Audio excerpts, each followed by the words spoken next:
there a protocol for doing an open house when you're not the listing agent? You're just doing it to help out another agent and hope to get some clients for yourself? My name's Kathy Burns, and this is an important lesson I'm going to talk to you about. I'm a waterfront specialist here in the Lake Norman area, but I do real estate globally. You should talk to me about that.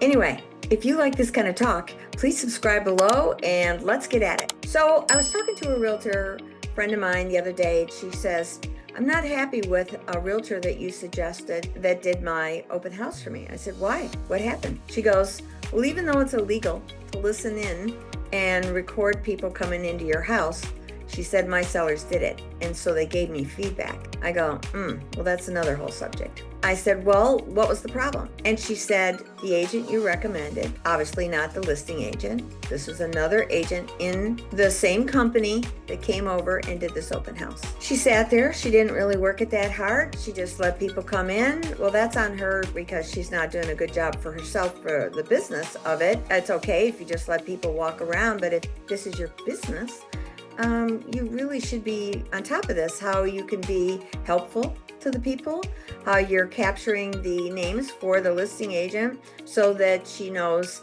how many people came in, kind of keeping a record of who entered the house. That's just a smart idea. Me, I personally say that the seller has requested that we get the names and email addresses or phone numbers of the people that came in. If there's any challenges at a later date, we want to be able to get in touch with you. If you'd like us to send you more information about this house or other homes, we'll do that too. You tell me. But anyway, she barely did that. But the more important part that I'm about to touch on here is that she started making comments of what she would do different with this house. Like, if this were my house, I'd get that painted, or I would have staged this better. Different things like that. What? When she told me that, I'm like, what?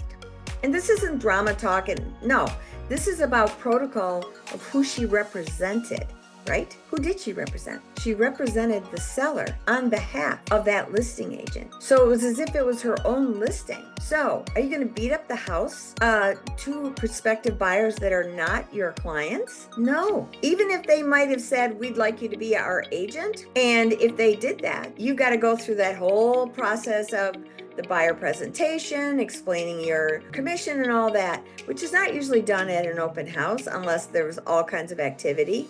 But even so, you're there on a mission for the seller. You represent the seller. So let's be professional here.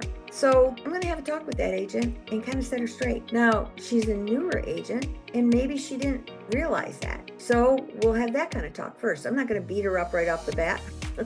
Now, if she was a seasoned agent, you bet I'd be beating her up because that's unacceptable. That's not how you run this business. So I always want you to be highly professional and remember what your role is. So a lot of times, newer agents will come to open houses in this situation exactly like this. And the goal is to help out the selling agent for one thing, because they probably are doing more listings than they are working with buyers.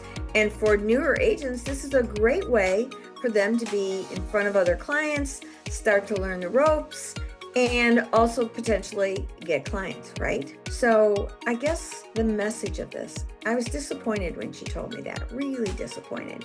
And I thought about, well, let me just step back. Maybe she didn't know, like I said. That's important.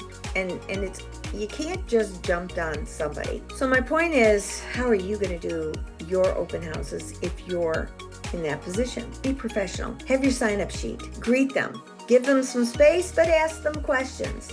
Don't be all over them, following them all around the house. If it's a big house, I think it's important to have somebody else there with you that can show them different things in the house.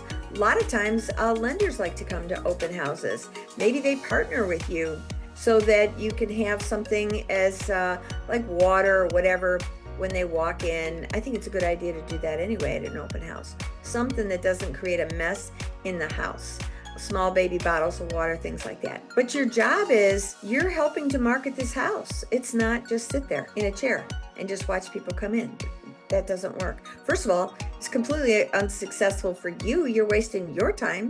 They're not going to say, oh man, I really like that agent just sitting over there in the corner and I want to do business with her or him. It ain't happening.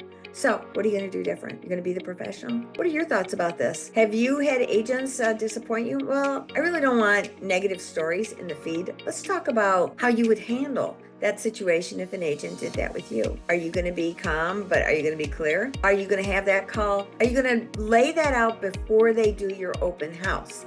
Making sure that that's the kind of agent that you're about to bring in, because maybe they didn't get trained right or they didn't pay attention right. I think the protocol here and the lesson is to really interview the agents that are going to do your open house, not be just so eager to take anybody. Make sure that they got hustle. Make sure that they're going to represent you first and your seller too. So that's important. If you like this, please subscribe below. Give me some insights on your thoughts on this and share with your friends, and let's get at it and be professional out there, okay?